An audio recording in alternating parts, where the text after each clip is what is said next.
Gepleýär Azatlyk Radiosu habarlar gündölügi gepleşigini men Merdan Tarif dowam etdirýärin. Türkmenistanyň prezidenti Gurbanuly Berdimuhammedow 29 sentýabrda BMG-niň baş assambleýasynyň 73-nji sessiýasynda çykyşynda rus dilinde çykyş edip, halkara hukukçylygy, dartgynlyklary gowşatmak, Merkezi Aziýadaky we Awganystandaky ýagdaýlar, terrorizme, neşe gaçakçylygyna garşy görüş, durnukly ötüş meseleleri barada durup geçdi. Berdimuhammedow hususan da Türkmenistanyň inisiatiwasy bilen gurulýan topuk gaz geçirjisi, elektrik geçirjisi, demir ýol proýektleri we olaryň tebitdäki durnuklulygy ykdysady ösüşe ýetirjek täsiri barada gurrun berdi. Наша страна осуществляет проект газопровода Туркменистан, Афганистан, Пакистан, Индия. То есть Ol sözüniň dowamynda ynam krizisini ýeňip geçmek we agza döwletleriň özara düşünşmegini berkitmek üçin Türkmenistanyň gelýän 2019-njy ýyly paraxçylyk we ynam şygary astynda geçirmegi teklip edýändigini aýtdy.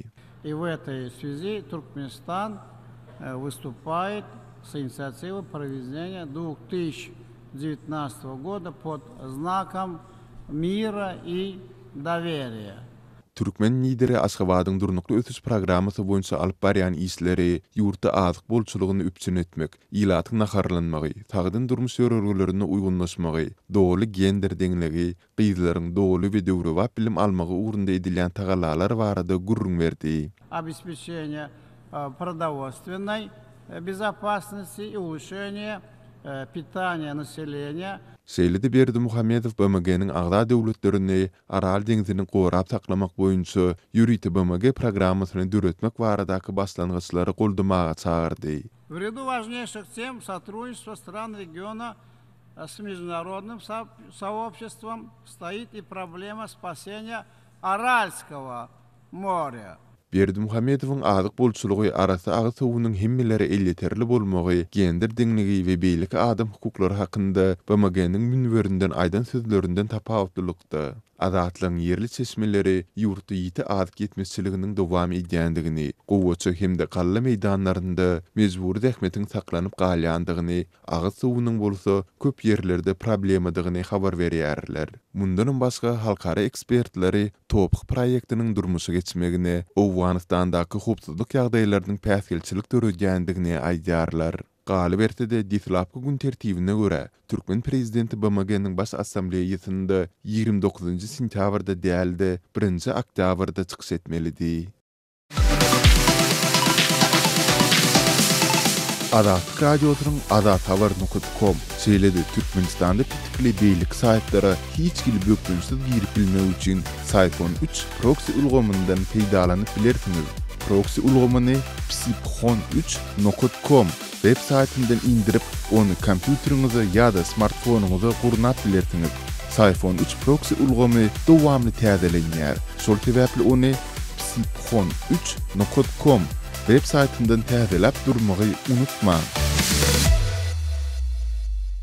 Gepleýär Azatlyk Radiosu. Efirde maksat Ataýew bilen habarlar gündöligi. Prezidentiň New Yorka edýän saparyny hukuk toporlary mejburi zähmete garşy çäre geçirýär. Şu gün halkara hukuk toporlary prezident Berdimuhammedowyň New Yorka edýän saparyna gawatlap, Birleşen Milletler Guramasynyň baş binasynyň öňünde Türkmenistanyň paýta meýdanlaryna mejburi zähmetiň bes edilmegine çagyryp protest çäresini geçirýär. Berdimuhammedow BMG-nyň baş assambleýasynyň 73-nji ýygnagynyň çäklerini 29 sentýabr 2 oktýabr aralygynda New Yorka sapar edýär. Agzalyan protest çäresini paýta meýdanlaryna mejburi zähmetiň şeýlede çağı zähmetiniň ulanmagyna garşy iş alyp barýan paýta kampaniýasy atly halkara koalisiýa we onuň düzümine girýän toporlar geçirýär. Bu protest çäresiniň guramaçylygyna Türkmenistanyň alternativ habarlary proýekti hem gatnaşýar. Neşriň baş redaktory Ruslan Mätiýew 1 oktýabrda Azatlyk radiosyna beren interwýusyny meýilleşdirilen çärenin maksady barada, şeýle çäreni geçirmek bilen özleriniň göz öňünde tutýan netijeleri barada gurrun berdi. Bugün Birleşen Milletler Guramasynyň baş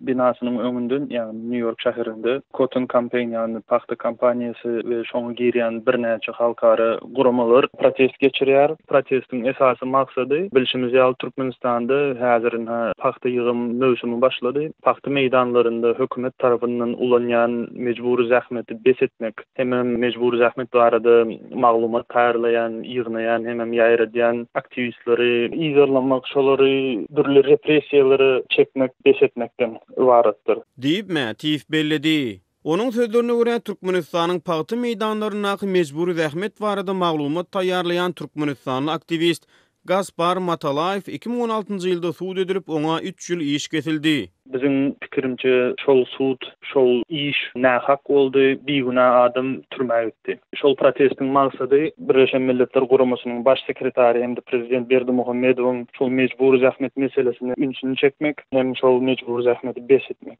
Diýip ol sözüne goşdy. Paxta kampaniýasy atly halkara koalisiýa 18 sentýabrda Facebook sosial ulgamyny bildiriş ýaýradyp, meýilleşdirilýän protest çäresi barada öňünden habar berdi. 1 oktyabr günü Türkmenistanyň prezidenti Gurbanuly Berdimuhammedow New York şäherine Birleşen Milletler Guramasynyň baş assambleýasyna çykyş eder. Türkmenistan ýurtda häzirki wagtda dowam edýän paxta möhsüminiň dowamyna mugallimleri, doktorlary, şepagat uýalarynyň we hökümet işgärlerini paxta ýygmagy mejbur edýär. Galybertede çağılar henüz hem yurdun paxta önümçülüğünü mecburi çekilýär. BMG'nyň baş sekretary Antonio Guterres we Türkmen prezidentini bu çäreleri bet etmäge çağırmak boýunça bize goşuluň diýip, paxta kampaniýasynyň resmi web sahypasyna prezidentin New York'a edýän saparynyň öň ýany maglumat ýaýradyldy. Türkmen prezidenti Birleşen Milletler Guramasynyň baş assambleýasynyň 73-nji ýylygyna 29 sentýabr günü çykyş etdi. Ýöne onuň New York'a edýän saparynyň dowamyna Amerikaly işgörler topor bilen hem duşluk meýilleşdirýäni habar berilipdi. Şol çykyşdan başga prezident Berdimuhammedow Amerikanyň Birleşen Ştatlarynyň biznes toporlary bilen hem duşmagy isledi. Şol duşluklar öňünden planlaşdyrylandy. Bizim esasy maksadymız şol Edil Berdimuhammedow çykyş edýän mahalynda köçe çykmak däldi. Birleşen Milletler Guramasynyň öňünde protest geçirmek, jurnalistleriň ünsüni çekmek, geçip barýan adamlaryň ünsüni çekmek, hem elbetde şol Birleşen Milletler Guramasynyň baş assambleýasyna gatnaşýan adamlaryň ünsüni çekmek. Elbetde bu habarym prezidentiň özüne de ýeter. Şonu umid edýäs. Hem baş sekretary de şu habary ýetirler diýip pikir edýäs. Diýip Mätif belledi. Ol gurrun döşlükde öýleriniň şeýle çäräni ilkinji gedek guramalaşdyrýanlyklaryny aýdyp, gödeňine tutýan netijeleri barada gurrun berdi. Biz tarapdan şunýalyk protest ilkinji gezek geçirilýär, dogry. Näil netije garaşýar. Elbetde şu çykyşdan soň, şu protestden soň Türkmenistanda mecburi zähmet bes edilmez. Şonuň biz gözüňizde tutýas. Ýöne aýdyşmaýaly halkara wekilleriň ünsüni çekmek üçin mecburi zähmet barada has köp adam bilmegi üçin hem Türkmenistanyň hökümetine basyş etmek üçin şonu geçirýär.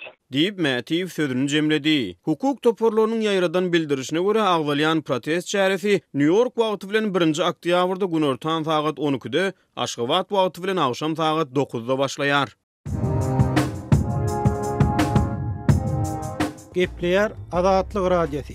Gadyrly dinleýijiler, Azatlyk Radiosi türkmen raýatlarynyň haýyşlary esasynda olaryň prezidenti öz problemleri baradaky arazlaryny eşitdirip bilmeklerine mümkinçilik töretmek maksady bilen hormatly arkadagatly ýürüýte rubrika başlaýar. Bu rubrikasyna siz öz kynçylyklaryňyzy beýan edip, olary efir arkaly eşitdirip, şeýle de Azatlygyň web saýtyna, sosial ulamlardaky sahypalaryna çap etdirip bilersiňiz. Siz öz hatlaryňyzy Azatlyga hat üstü bilen, telefon arkaly, biziň ýerli habarçylarymyzyň üstü bilen ýetirip bilersiňiz.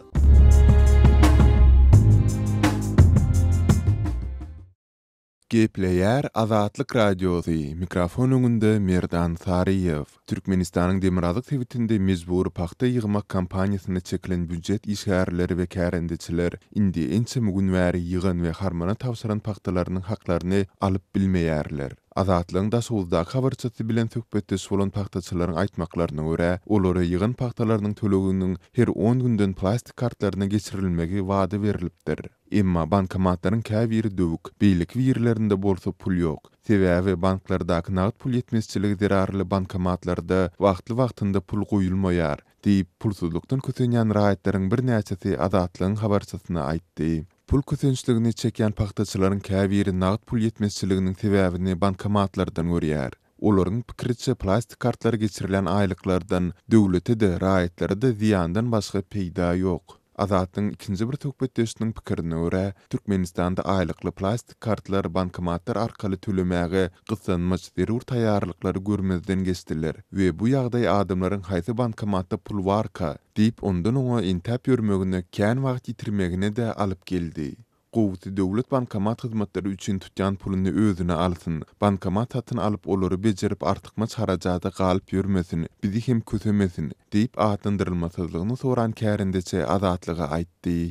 Onun tasdiklamagyna görä Daşowut welaýatyndaky döwleti degişli we hususy sowda nokatlarynda plastik kartlar arkaly nagyt däl hasaplaşyk ulgamy düýpden işlemeýär. Daşowutyň merkezi welaýat hastahanasynda nagyt däl hasaplaşyk terminallary işlemeýär. Başga ýerler barada aýdyp hem oturmaýyn diýip azatlygyň söhbetdeşi häzir dermanhanalary ýa sowda merkezlerine barıp plastik kartyňyzy uzatsaň plan ýerde bankomatda pul bar, gitden nagtlaşdyryp geläýsini diýip haýsy iddiandiklerini gurrun berdi. Sowda nokatlarynyň birinde işleýän ýerli ýaşaýjynyň sözleri bilen aýdylsa, sowda nokatlaryndaky we dermanhanalardaky terminallarda müň bahany tapylýar, hem alyjak hem satjak kyn. İki tarap hem nagdal hasaplaşyň döredýän kynçylyklarynyň öňünde alaçsyz bolmagynda galýar. Görnüşinden Türkmenistanda owa hojuluk işgärleriniň, hususan da paxtaçylaryň we gallaçylaryň zähmet haklarynyň wagtly-wagtynda tölenmegi hemişe mesele bolup galýany meňzeýär. Sebäbi Prezident Berdimuhammedowyň ýygymy ýa oroga pata berinde edýän ilkinji talaplarynyň biri adamlaryň zähmet haklarynyň wagtynda tölenmegi bilen bagly.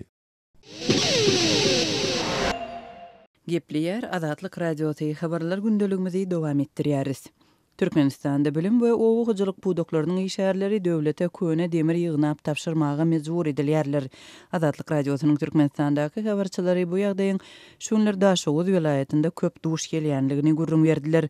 Bilim pudogynyň we owagyjylygynyň işärlerini her adama 200 kilogramdan demir ýygnap döwlet demir zawodyna tapşyrmaly etdiler. Bu çäre şol sentýabr-oktýabr aýlarynda agdalan pudoklara plan edilip welaýat resmiýetleri tarapyndan tapşyrylypdyr diýip habarçymyz 1-nji oktýabrda habar berdi.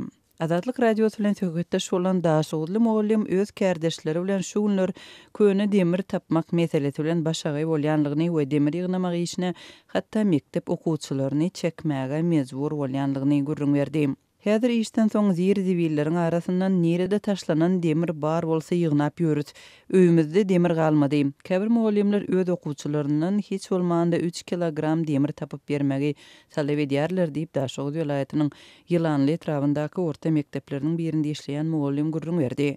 Azatlyk radiosynyň habarçylary bilen söhbetdeş bolan Daşowutlaryň aýtmagyna görä, şunlar owagyjylyk pudogynyň işgärleri bolsa regional häkimetleriň köne demir tapşyrmak talabyny ýerine ýetirmek üçin abat tehnikany söküp onuň demir böleklerini tapşyrmak ýaly işlere baş goşýarlar.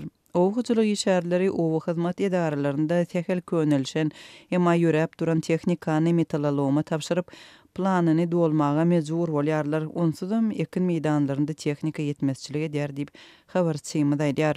Azatlyk radiosy Daşowutdan habar berilýän bu ýagdaý boýunça welaýat resmiýetleriniň kommentary alyp bilmedim. Demir tapşyrmak plany bilen baglylykda ýurdun beýleki welaýatlaryndaky ýagdaý barada hem häzirlikçe maglumat ýok. Türkmenistanda büdjetden aýlyk alýan döwlet edara karhanalaryň işgärleriniň mejburi işlere we çärelere çekilmegi işelere dürli maksatlar üçin öz gazanjyndan pul tapşyrmagy giňden ulanylýar. Häkimetler mugallimleri, lukmanlary we beýleki büdjet işgärlerini paxta ýygmak, agaç çekmek, köçeleri arasalamak we binalary abatlamak ýaly işlere ýygy-ýygydan çekýärler. Olardan tutuş ýurt we ýylda 2 edek ekilýän nahallar, köçe arasçylygy, syýasy jemgyýetçilik çäreler üçin maddi serişde toplanýar. Soňky aýlarda Türkmenistanda büdjet işgärleri köpçülikleýin paxta ýygma çekilýärler. Azatlyň habarçylarynyň soňky maglumatlaryna görä käbir halatlarda büdjet işgärleri paxta meýdanlaryna ýatymlaýyn ekidilýärler. Paxtaçylara öz ýaşaýan ýerlerinde däldi, başga owalaryň paxta meýdanlaryna ekidilip paxta ýygdyrylýar. Olaryň ýatjak jaýlarynda amatly ýaşaýyş şertleri döredilmändir diýip habarçymyz 28-nji sentýabrda habar berdi. Adam hukuklaryna goýraja halkara guramalary Türkmenistanyň häkimetläriniň ýurt ýylaty babatynda mejburi dähmediň dürli görnüşlerini giňden ulanýanlygyna ýygyderli ünsü çekip gelýärler. Türkmenistanyň häkimetleri we habar beriş serişdeleri bolsa ýurdun äkli urlardan batly depkinde gülläp ötýänligini we ýylatyň bagtly durmuşda ýaşaýanlygyny aýdýarlar. Azatlyk radiosu Telegramda. Bizi Azatlyk radiosu sözü bilen tap bilersiňiz. Adatlyk radiosu arkaly öz maglumatlaryňyzy ýyle ýetirmekçimi? Biz bilen Telegram arkaly ýagny goşmak belgisi 420 724 168 983 we goşmak belgisi 420 773 797 383 telefon belgileri bilen habarlaşyň. Biz siziň şahsiýetiniziň gizlin taklanjaklygyna kepillik etýäris. Gepleýär Azatlyk radiosu. Eferde maksat Ataýew bilen habarlar gündeligi. Türkmenistanyna çağırış boýunça harby gullukdan ýer boşamak üçin para bermeli. Şu günler Türkmenistanyna çağırış boýunça harby gullugyň kanunyna belenen möhletini tamamlanan eskerleri harby gullukdan boşatmak hemde 18 ýaşyny dolduran erkek raýatlary harby gulluga çağırmak işleri dowam edýär. 18 sentýabrda Türkmenistanyň prezidenti harby gullukçylary gullukdan boşatmak we değişli raýatlaryň harby gullugy nowatdaky çağırylş hakyny permana gol çekdi. Bu permana laýyklykda değişli raýatlary gulluga çağırmak we eskerleri gullukdan boşatmak çäreleri oktyabr-dekabr aýlary aralygynda amal edilýär. Azatlygyň ýurt içindäki habarçylary eskerleriň özleri üçin amatly wagtda gullukdan boşadylmagyny we raýatlaryň özleri üçin amatly ýerlere harby gulluga çağırylmagyna para peşkeşiň rol oýnaýanlygyny habar berýär. 1 oktyabr güni telefon arkaly geçirilen söhbetdeşlikde Aşgabatly Synça Mamrat Bugaýew bu arada giňişleýin maglumat berdi. Sürüne eskerler harbi gullukdan boşalmagy, şol eskerlerin howpsarlarynyň eskerin gullugy harbi bölümindäki aserlere ne derejede para peşkeş berdiğine bağlı bolar. Şol kontrat bolmaýrak para peşkeş berenlere ýa-ni şol oktyabr aýynyň 20-sinden giýjägan boşadylar. Garyp gazaryň saýaty ýa-ni para verim vermägi ýetmek üçin 31 dekabr çellen saklanyp kalýarlar. Diýip Bugaýew aýtdy. Eskerler 1 oktyabr 31 dekabr aralygynda harby gullukdan boşadylýar. Synçy garaşsyzlyk baýramynyň oktyabrdan sentýabra geçirilmeginiň bu ýyl harbylaryň öňkü ýyllar garanyňda gullukdan has ýer boşamaklaryna mümkinçilik döredýändigini aýtdy. Geçen ýylyň oktyabr aýyna geçirilen iň soňky ýaşullar maslahatyny garaşsyzlyk baýramy 27 oktyabrdan 27 sentýabra geçirildi. Türkmenistanyň her ýyl garaşsyzlyk baýramyna bagyşlanyp harby parat gurnulýar. Onu ýurdun ýaragly güýçleriniň hataryna gulluk edýän harbylar nizamly ýürüş bilen paratdan geçýär. Şeýle-de onuň dowamyna ýurdun armiýasyna degişli harby tehnikalar görkezilýär. Azatlygyň habarçylary ýurtda dowam edýän ykdysady ysgynsyzlygyň beýleki ulgamlar bilen bir hatarda ýurdun goşunyna da öz oňaýsyz täsirini ýetirendigini habar berip gelýär. Soňky döwürde Amerikada soňky bir ýyl ýarymyň dowamyny Türkmenistanyň goşun bölümlerinde azyk klinik ýagdaýynyň psihiatryny ýene gaýrlar bilen baglykda eskerleriň aladasy ýene taň boýnuna düşdi. Belli bir bölegi ýene taňlar amsiýordan ýol çekip bir welaýetden başga bir welaýete ýerde gulluk edýän sagalaryny ýedirmeli bolurlar. Diýip Bugaýew belledi. Ýunyň aýagyny azatlykda oglu goşunyna gulluk edýän Türkmenistanly enatalaryň esker oglarynyň ýyzynyň azyk gatnadyşlary barada maglumat çap edildi. Piyada goşunyň hatarlaryna gulluk edýän eskerleriň azyk üptünçiligi juda gözgüýni. Olara berilýän iýmit ýagsyz, tamasyz, suwa gaýnan buğday ýarmasy bolup eskerleriň vitamin ýetmezçiliginden dürli kesellere sebäp bolýanlyklary aýdylýar diýip Azatlygyň ýurt içindäki habarçysy ýazýar. Şeýle-de türkmen goşunyny 4 sagatlyk ruhda ýagny erkinlige çykjak esker üçin 200 manat para sorulýanlygy barada iýul aýyna maglumat berildi. Aşgabatly Synça raýatlaryň harby gulluga çağırylmagyna da korrupsiýanyň möhüm rol oýnaýanlygyny aýtdy. Harbi gulluga çağırmakda da para peşkeş ýylyň orta düşýän ýagdaý hem kimler çağırmy özüniň golaýranyňky öz welaýetiniňki juda bolmasa goňşy welaýetyň aýak getirýänliňki harbi bölümlerde gulluk etdirmek üçin olary bilen etraplardaky şäherlerdäki harbi komisariýaty para peşkeş berýärler.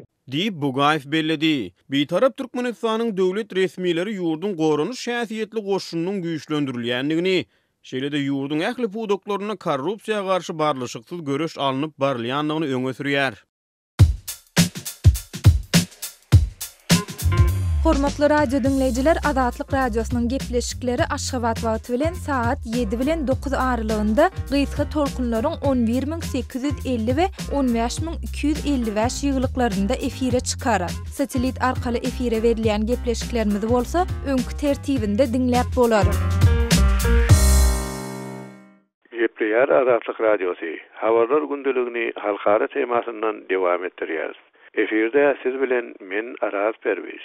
Makedoniýanyň premier ministeri Zoran Zaev onlar ýyl bäri goňşy ýurt Gresiýa bilen dowam edip gelýän dawanyň soňuna çykmak üçin gelinen alalaşygyň çägine ýurdun adyny ýetgetmek baradaky tagallalaryny dowam etdirjekdigini aýtdy. Ad ýetgetilmek üçin ilatyň 50%-nyň sesi gerek. Ýöne 30-njy sentýabrda geçen referendumda bu netije gazanylmady. Saýlaw resmiýetleriniň 1-nji oktýabrda bildirmegine görä, referenduma gatnaşanlar ýurdun ses bermäge hukukly 1,8 milyon ilatynyň diňe 36,9% bolupdyr. Saýlaw merkezleri sesleriň 98,6% sanalynan soň ses berişliginiň kanunlugy üçin gerekli sepkide ýetilmändiginiň aýandygyny aýtdylar. Ýöne bu ses berelleriň 91,5%-nyň ad çalsylmagyny goldandygyny görkezýär. Biz ýurdun adyny Demirgazyk Makedoniýa Respublikasy diýip ýetgetmek baradaky tagallalarymyzy dowam etdirmek üçin ähli dady ederiz diýip Zaev aýtdy. Zaev soňra hem gelin öz geljegimiz bilen oýun etmäliň. Bu mesele beýleki zatlardan has uly, partiýanyň bähbiýetlerinden has uly. Biz Makedoniýany gawy bir ýere öwürmäge borçludyrys. Bu bolmasa indiki mümkinçilik wagtyndan öň parlament saýlawlaryny geçirmek bolar diýip ol sözüniň üstüne ýetirdi. Prezident Georgiy Ivanov bilen parlamentiň opozisiýon agzalary ad çalsylmagyny boykot edip, ony jenaýet iş diýip adlandyrdylar. Analizler ses berilmeli hakda kazanılan üstünlüklere sarılanyp, Zaefa planlaryny öňe äkitmek üçin parlamentden goldaw tapmak aňsat bolmaz diýerler. Zaefyň hökümetindäki resmiýetler konstitusiýa düzeltmek ýerip, ad çalsylmagyny kabul etmäge öýleriniň parlamentde 71 sany wekilleriniň bardygyny aýdýarlar. Baş kanuny ýetgetmek üçin bolsa 80 deputatyň sesi gerek. Awstriýanyň Graz Universitetiniň professory Florian Bieber'iň aýtmagyna görä, referendum açyk şawsuzlyk we netijeler garaşylanyňaly bolmasa da ilatyň köplüginiň ad çalsylmagyny oňlaýandygyna ynamly delil bolup durýar. Bieber Twitter'de ýene-de ýeňilip geçilmeli köp päsgäçlikler bar diýip ýazdy. Gresiýa gapma-garşylykly netijelere salgylanyp, bu netijelerin Afina bilen Skopje arasynda gelinen alalaşygyň oňoýly mümkinçiliklerini saklamak üçin dikkatli hereket edilmegini talap edýändigini aýtdy. Beýnensakda milletçilik, şek-şüphe, gündelik galp habarlar we aşa fanatizm alalaşygyň uly bähbiýetlerine doly baha bermäge ýol berenok diýip Gresiýanyň daşary işler ministrligi tarapyndan çykarylan bir beýannamada aýdylýar.